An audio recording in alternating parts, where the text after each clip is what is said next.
दोस्तों एक बार फिर से मैं आपके लिए RRB ALP form fill up online 2025 apply process की अपडेट लेके आ चुके हैं। कैसे आप असिस्टेंट लोको पायलट 9970 वैकेंसीज के लिए अपना फॉर्म अप्लाई कर सकते हो। स्टेप बाय स्टेप कंप्लीट जानकारी आपको इस वीडियो में दी जाएगी। लास्ट डेट की अपडेट है, केवल आज का दिन शेष रह गया है। आप जल्द से जल्द अपने फॉर्म अप्लाई कर ले। आज रात 11:59 तक आप अपने फॉर्म अप्लाई कर सकते हो। अंतिम समय में आपको बिना कोई गलती मिस्टेक किए हुए कैसे अपना फॉर्म सबमिट करना होगा, कैसे फोटोग्राफ सिग्नेचर अपलोड करोगे जिसमें आपको अपलोड करने में प्रॉब्लम आ रही है, उसका हल आपको इस वीडियो में दिया जाएगा।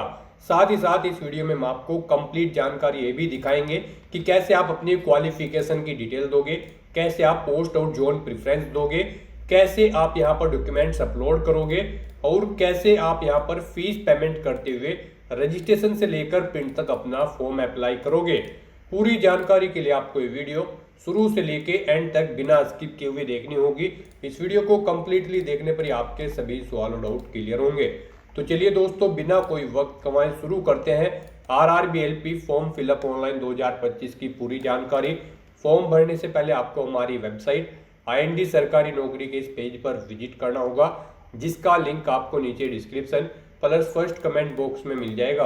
और हमारे इस पेज पर विजिट करके आप यहां से आरआरबी एएलपी का फॉर्म अप्लाई कर सकते हो। रेलवे रिक्रूटमेंट बोर्ड भारतीय रेलवे की ओर से असिस्टेंट लोको पायलट एएलपी के लिए 9970 वैकेंसीज निकली हुई है। यहाँ पर आवेदन करने का आपके पास अंतिम मौका है। 19 मई 2025 रात 11:59 तक आप अपने फॉर्म अप्लाई कर सकते हो। केवल आज का दिन शेष रह गया है।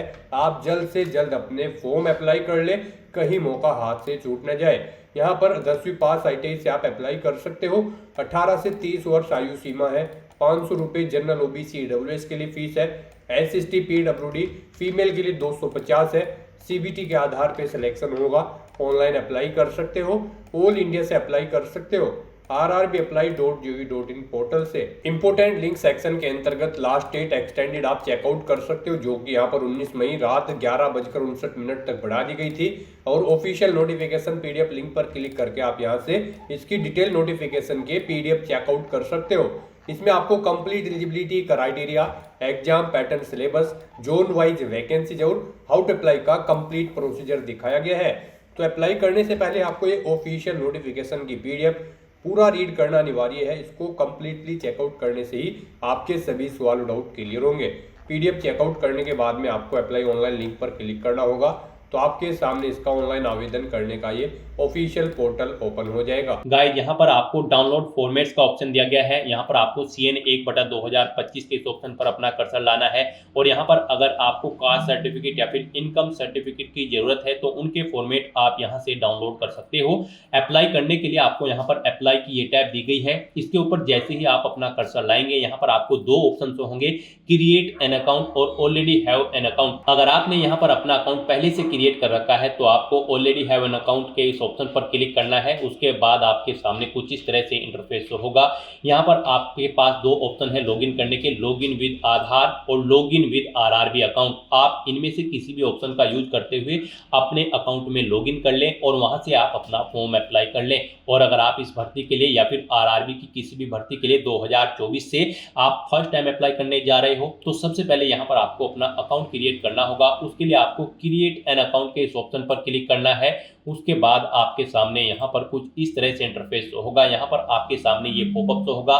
इसमें आपसे कहा गया है अगर आपने 2024 या उसके बाद अपना रजिस्ट्रेशन यहाँ पर कर रखा है आरआरबी के इस पोर्टल पर तो आपको दोबारा से रजिस्ट्रेशन की जरूरत नहीं है। आप अपना यूजर ID और पासवर्ड यूज करते हुए लॉगिन करें और अपना फॉर्म अप्लाई कर लें। और अगर आपने 2024 या 25 में रजिस्ट्रेशन नहीं किया है आरआरबी के इस पोर्टल पर तो यहाँ पर आपको सबसे पहले अपना रजिस्ट्रेशन करना होगा और उसके बाद आपको अपना फॉर्म अप्लाई करना है।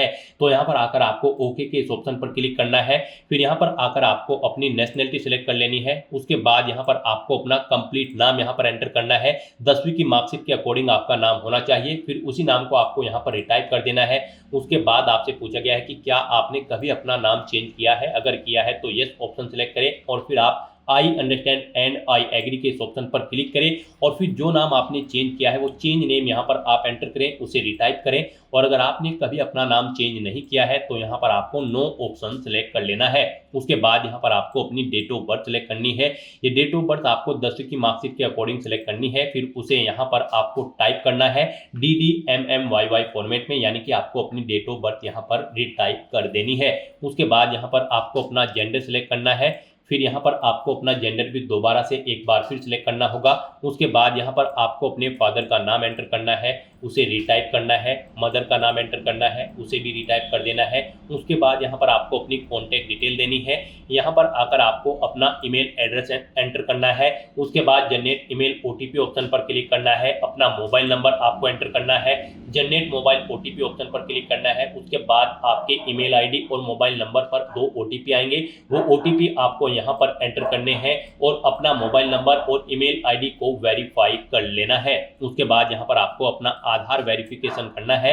यहाँ पर आकर आप अपना आधार कार्ड नंबर एंटर करें। फिर यहाँ पर आप जनरेट आधार OTP के इस ऑप्शन पर क्लिक करें।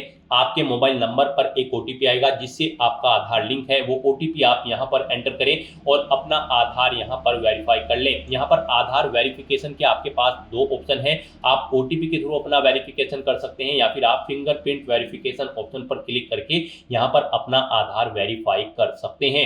यहाँ पर आप इन दोनों ऑप्शन में से कोई भी ऑप्शन यूज करके वेरीफाई के बटन पर क्लिक करके अपना आधार वेरीफाई कर लें। और अगर आपके पास आधार कार्ड नहीं है तो आप I do not have Aadhaar card के इस ऑप्शन पर क्लिक करेंगे। दोबारा से I do not have Aadhaar card के ऑप्शन पर क्लिक करें। यहाँ पर आप अपना कोई वैलिड प्रूफ ID सिलेक्ट करें, उसका नंबर यहाँ पर दें, किसने आपको वो इशू किया है उस अथॉरिटी का नाम यहाँ पर आप एंटर करें, प्लेस ऑफ इशू यहाँ पर दें, डेट ऑफ इशू यहाँ पर आप सिलेक्ट करें। यहाँ पर हम आपको सजेस्ट करेंगे आधार अगर आपके पास नहीं है या फिर वो अपडेटेड नहीं है तो उसमें आप अपडेट करा लें। यहाँ पर आधार वेरिफिकेशन आपके लिए बेस्ट ऑप्शन रहेगा क्योंकि आगे भी आपको आधार की जरूरत पड़ेगी इस भर्ती की आगे की टास्क के लिए। तो यहाँ पर आप बेस्ट रहेगा कि आप अपना आधार वेरीफाई कर लें। उसके बाद यहाँ पर आपको चेकबॉक्स को ओके करना है। फिर यहाँ पर आपको अपना पासवर्ड क्रिएट करना है। पासवर्ड यहाँ पर आप कोशिश करें कि आपका पासवर्ड अल्फा न्यूमेरिक फॉर्मेट में हो। मींस आपके पासवर्ड में कम से कम एक अपर केस कैरेक्टर, एक लोअर केस कैरेक्टर, एक इंटीजर नंबर और एक स्पेशल कैरेक्टर जैसे कि @ या फिर डॉलर होना चाहिए। तो इस फॉर्मेट में यहाँ पर आपको अपना पासवर्ड रेडी कर लेना है। वही पासवर्ड आपको कंफर्म पासवर्ड फील्ड में एंटर करना है। इस कैप्चा कोड के इस चेकबॉक्स को ओके करना है और फिर गाइस यहाँ पर आपको preview and create an account के इस ऑप्शन पर क्लिक कर देना है। यहाँ पर इस ऑप्शन पर क्लिक करते ही आपकी जो डिटेल्स आपने फिल की होगी यहाँ पर रजिस्ट्रेशन की, उनका पूरा प्रीव्यू आपको शो होगा। उन्हें आपको केयरफुली चेकआउट करना है। अगर कोई मिस्टेक होगी तो आप एडिट कर लेंगे, नहीं तो आपको अपना रजिस्ट्रेशन कंप्लीट कर लेना है। आपका रजिस्ट्रेशन सक्सेसफुली कंप्लीट होने के बाद आपको RRB के ऑफिशियल पोर्टल पर रिडायरेक्ट कर दिया जाएगा। यहाँ पर आकर आपको दोबारा से अप्लाई के इस ऑप्शन पर क्लिक करना है। फिर यहाँ पर आपको ऑलरेडी हैव एन अकाउंट के इस ऑप्शन पर क्लिक करना है या फिर आपके सामने डायरेक्टली यही इंटरफेस शो होगा। फिर यहाँ पर आने के बाद आपको लॉग इन विद आधार या फिर log in with RRB account, इन दोनों ऑप्शन में से कोई भी ऑप्शन का यूज करते हुए आपको अपने डैशबोर्ड में लॉगिन करना है। गाइड यहाँ पर अगर आप login with Aadhaar option select करते हैं तो फिर यहाँ पर आपको अपना आधार नंबर एंटर करना है। उसके बाद आपको जनरेट आधार OTP के ऑप्शन पर क्लिक करना है। एक OTP आपके मोबाइल नंबर पर आएगा जिससे आपका आधार लिंक है। वो OTP आपको यहाँ पर एंटर करना है। I am not a robot इस चेकबॉक्स को ओके करना है और फिर आपको यहाँ पर लॉगिन के इस ऑप्शन पर क्लिक करके अपने डैशबोर्ड में लॉगिन कर लेना है और फिर वहां से आपको अपना फॉर्म अप्लाई करना है। और अगर आप login with RRB account option select करते हैं तो आपके सामने फिर यहाँ पर कुछ इस तरह से इंटरफेस शो होगा। यहाँ पर आने के बाद अब आपको अपना मोबाइल नंबर या फिर ईमेल एड्रेस एंटर करना है। अपना पासवर्ड आपको एंटर करना है।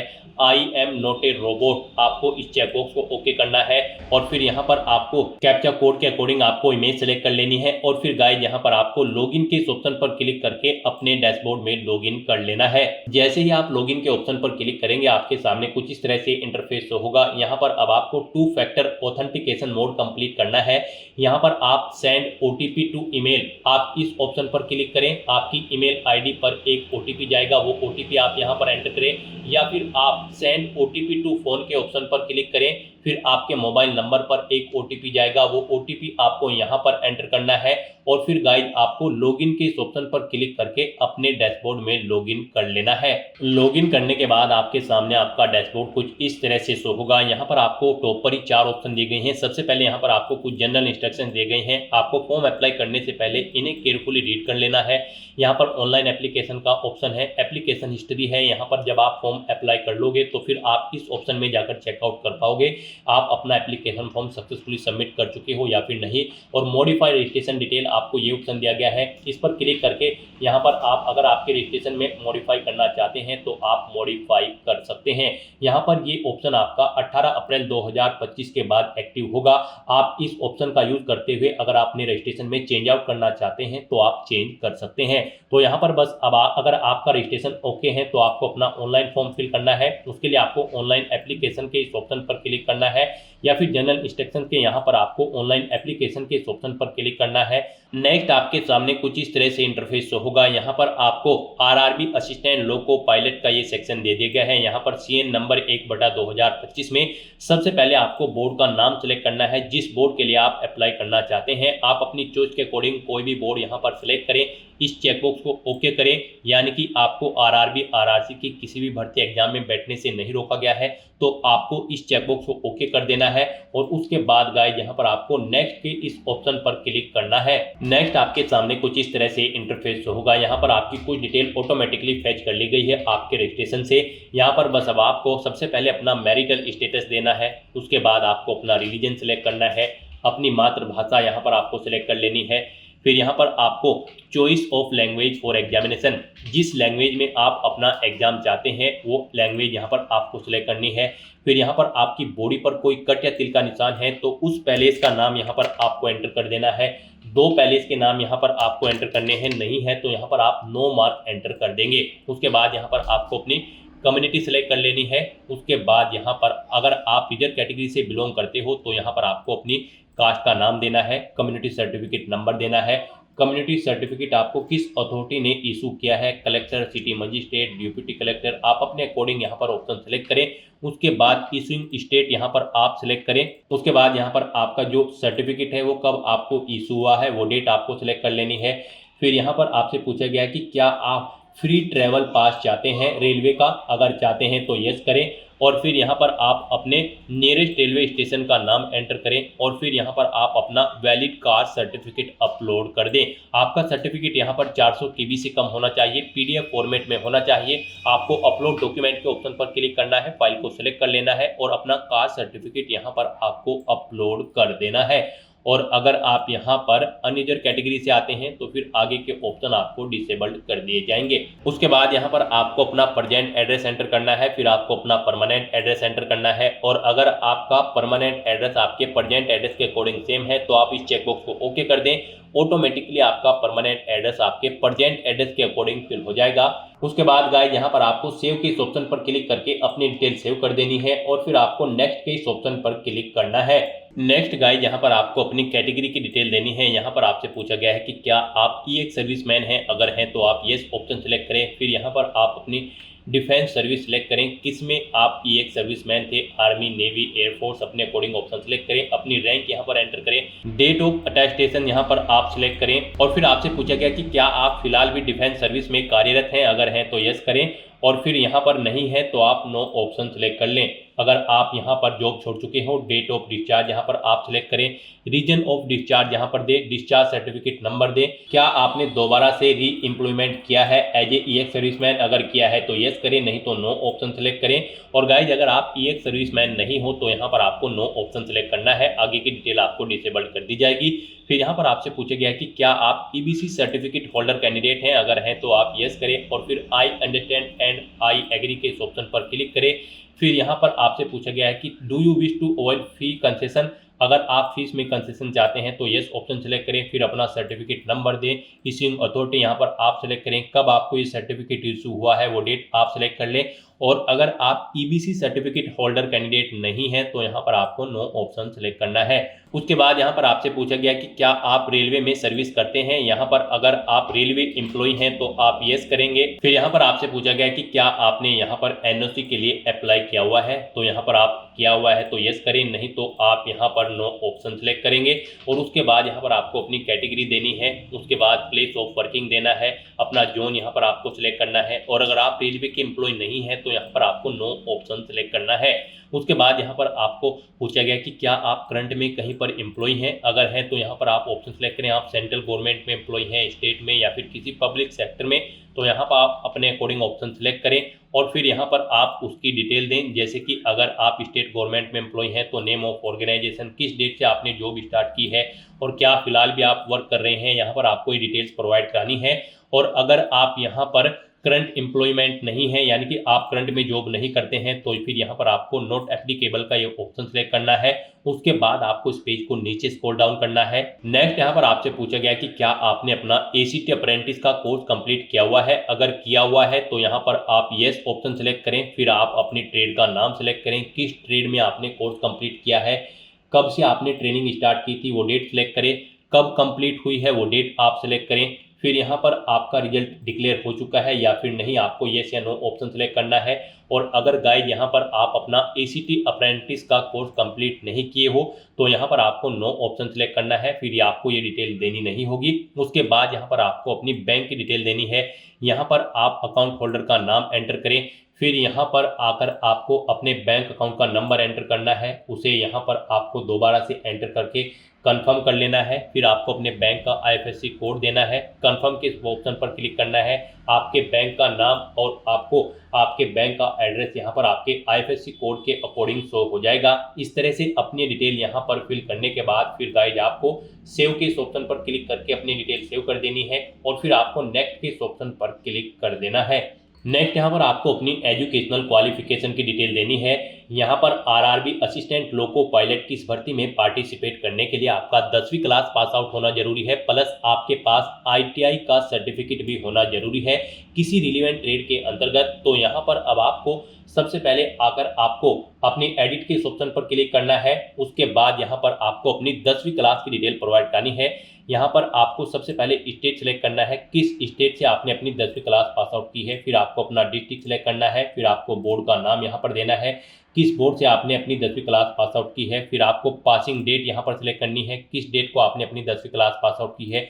10वीं का रोल नंबर यहाँ पर आपको एंटर करना है। अपनी 10वीं क्लास का यहाँ पर आपको सर्टिफिकेट का सीरियल नंबर एंटर कर देना है और फिर आपको अपडेट के इस ऑप्शन पर क्लिक करके अपनी ये डिटेल यहाँ पर अपडेट कर देनी है। यहाँ पर आपको ये डिटेल ऑटोमेटिकली फिर मिल जाएगी। अगर आपने आरआरबी में 2024 या 25 की किसी भर्ती में पहले भी अप्लाई किया हुआ है, नहीं मिलेगी तो फिर यहाँ पर आपको मैन्युअली ये डिटेल्स एंटर कर देनी है और अपडेट के ऑप्शन पर क्लिक करके अपनी डिटेल सेव कर देनी है। इस तरह से यहाँ पर आपकी 10वीं क्लास की डिटेल सक्सेसफुली सेव हो जाएगी। उसके बाद यहाँ पर जो रिक्वायर्ड क्वालिफिकेशन है आपके पास यहाँ पर इस भर्ती में पार्टिसिपेट करने के लिए आईटीआई का सर्टिफिकेट होना जरूरी है रिलेवेंट ट्रेड के अंतर्गत। यहाँ पर या तो आपके पास आईटीआई का सर्टिफिकेट हो या फिर आपके पास 3 साल का डिप्लोमा होना चाहिए इंजीनियरिंग का, या फिर डिग्री होनी चाहिए इंजीनियरिंग की रिलेवेंट ट्रेड के अंतर्गत, या फिर आपके पास आईटीआई या फिर एनएसी नेशनल अप्रेंटिसशिप सर्टिफिकेट होना चाहिए। तो आपको इनमें से अपनी चॉइस के अकॉर्डिंग कोई भी ऑप्शन सेलेक्ट करना है, जो भी आपके पास है आप यहाँ पर ऑप्शन सेलेक्ट करें। आईटीआई अगर आप सेलेक्ट करते हैं तो फिर यहाँ पर आकर आपको सबसे पहले ट्रेड सेलेक्ट करनी है,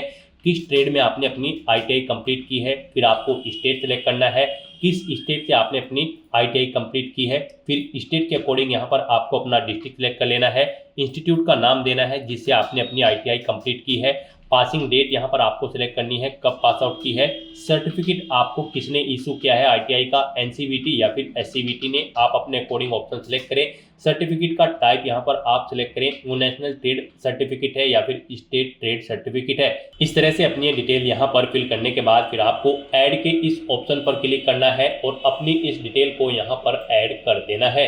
इस तरह से यहाँ पर आपकी ITI की डिटेल भी ऐड हो जाएगी। उसके बाद अगर आपके पास 3 साल का डिप्लोमा है इंजीनियरिंग का या फिर डिग्री है इंजीनियरिंग की या फिर NSC सर्टिफिकेट है, तो आप अपने अकॉर्डिंग यहाँ पर ऑप्शन सेलेक्ट करके उसकी डिटेल भी सेम ऐसे ही यहाँ पर प्रोवाइड करा सकते हैं। इस तरह से अपनी क्वालिफिकेशन की डिटेल फिल करने के बाद फिर आपको नेक्स्ट के इस ऑप्शन पर क्लिक करना है। नेक्स्ट यहाँ पर आपको अपना फोटो और सिग्नेचर अपलोड करने हैं। गाइस, जैसा कि हमने आपको स्टार्टिंग में ही बताया था कि कौन सी वो कॉमन मिस्टेक है जिसे करने से आपका एप्लीकेशन फॉर्म रिजेक्ट हो सकता है, तो इस सेक्शन में आपको दी गई गाइडलाइंस के अकॉर्डिंग ही अपना फोटो और सिग्नेचर अपलोड करने हैं, अदरवाइज आपके एप्लीकेशन फॉर्म के रिजेक्ट होने के चांसेस रहते हैं। यहाँ पर आपके फोटो की जो हाइट होगी वो 320 पिक्सल होनी चाहिए और जो विड्थ होगी वो 240 पिक्सल होनी चाहिए। JPG या फिर JPEG फॉर्मेट में आपका फोटो होना चाहिए। साइज उसका यहाँ पर 100 KB से 150 KB के बीच में होना चाहिए और जो आपके सिग्नेचर होंगे यहाँ पर उनकी हाइट 60 पिक्सल होनी चाहिए और विड्थ 140 पिक्सल। साइज उनका यहाँ पर 30 KB से 49 KB के बीच में होना चाहिए। JPG या फिर JPEG फॉर्मेट में आपके सिग्नेचर होने चाहिए। यहाँ पर आपके फोटो रिजेक्ट होने के कुछ सैंपल आपको दिए गए हैं। यहाँ पर आपको सैंपल ऑफ फ्यू रिजेक्टेबल फोटोज, आपको इस ऑप्शन पर क्लिक करना है। यहाँ पर आपको सैंपल शो कर दिए गए हैं। यहाँ पर आपका फोटो इस तरह से नहीं होना चाहिए, इस फॉर्मेट में यहाँ पर आपका फोटो होना चाहिए। ग्रीन कलर का जो यहाँ पर आपको साइन शो हो रहा है, इस फॉर्मेट में आपका फोटो होना चाहिए। आपके फोटो का बैकग्राउंड जो है वो यहाँ पर व्हाइट होना चाहिए। कोई भी रंगीन बैकग्राउंड का फोटो यहाँ पर एक्सेप्टेबल नहीं होगा, तो यहाँ से आप चेकआउट कर ले। इन फॉर्मेट में आपके फोटो रिजेक्टेबल होंगे और इस फॉर्मेट में आपका फोटो यहाँ पर एक्सेप्टेबल होगा। सिग्नेचर भी यहाँ पर आपके व्हाइट पेपर पर ब्लैंक इंक पेन से होने चाहिए। तो यहाँ पर अब आपको अपना फोटो और सिग्नेचर अपलोड करने के लिए ब्राउज के इस ऑप्शन पर क्लिक करना है, फाइल को सिलेक्ट कर लेना है और अपना फोटो और सिग्नेचर यहाँ पर आपको अपलोड कर देना है। गाइस, यहाँ पर अगर आपके फोटो या सिग्नेचर का साइज कम या ज्यादा है तो आप उसे यहाँ पर रिसाइज कर सकते हैं। आप यहाँ पर MS पेंट में जाकर अपना फोटो या सिग्नेचर दी गई रिक्वायरमेंट के अकॉर्डिंग सेट कर लें, या फिर बहुत सारी ऑनलाइन वेबसाइट्स हैं उन पर आप अपना फोटो या सिग्नेचर अपलोड करके उनका साइज दी गई रिक्वायरमेंट के अकॉर्डिंग सेट कर सकते हैं। आप गूगल पर जाएं, वहां पर आप इमेज रिसाइजर टाइप करें, मल्टीपल्स वेबसाइट आपके सामने शो होंगी। वहां पर आप सिलेक्ट इमेज ऑप्शन पर क्लिक करें, इमेज को सिलेक्ट करें और अपनी दी गई गाइडलाइंस के अकॉर्डिंग आप उसका फोटो का साइज यहाँ पर सेट कर लें और फिर यहाँ पर आप अपना फोटो और सिग्नेचर अपलोड कर दें। इस तरह से यहाँ पर आपको अपना फोटो और सिग्नेचर अपलोड करने के बाद फिर आपको सेव के इस ऑप्शन पर क्लिक करके अपना फोटो और सिग्नेचर सेव कर देने हैं और फिर गाइस यहाँ पर आपको नेक्स्ट के इस ऑप्शन पर क्लिक करना है।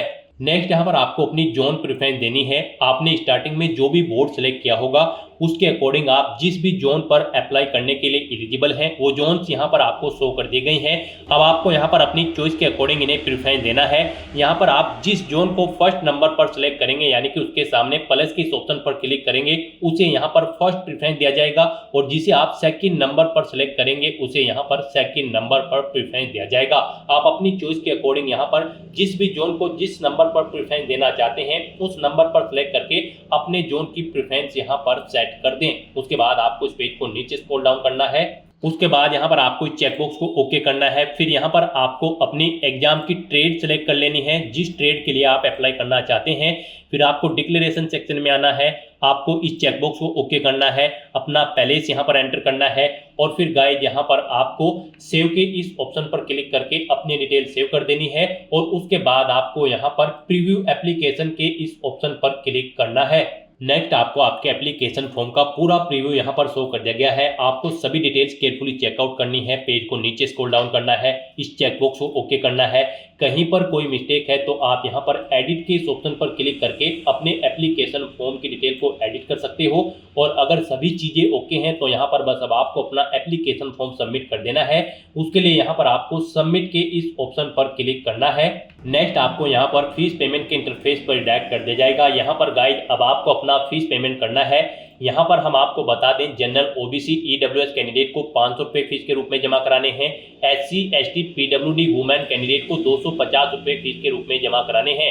SC ST PWD women candidate को 250 रुपये जो फीस जमा करानी है उनकी पूरी की पूरी फीस यहाँ पर आपको रिफंड कर दी जाएगी और जनरल OBC EWS कैंडिडेट की 500 में से 400 रुपये फीस यहाँ पर आपको रिफंड कर दी जाएगी बाद में। यहाँ पर तो अब आपको अपना फीस पेमेंट करना है। यहाँ पर फीस पेमेंट करने के लिए आपके पास दो ऑप्शन है, आप पे विद SBI e-पे या फिर पे विद CSC वॉलेट, आप अपनी चॉइस के अकॉर्डिंग कोई भी ऑप्शन का यूज करते हुए यहाँ पर फीस पेमेंट कर दें।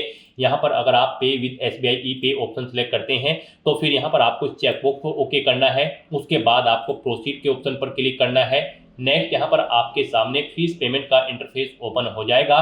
गाइस यहाँ पर आने के बाद आप debit card, credit card, SBI corporate credit card या फिर इंटरनेट बैंकिंग या फिर UPI के माध्यम से अपना फीस पेमेंट कर सकते हो। UPI यहाँ पर आपके लिए बेस्ट ऑप्शन रहेगा।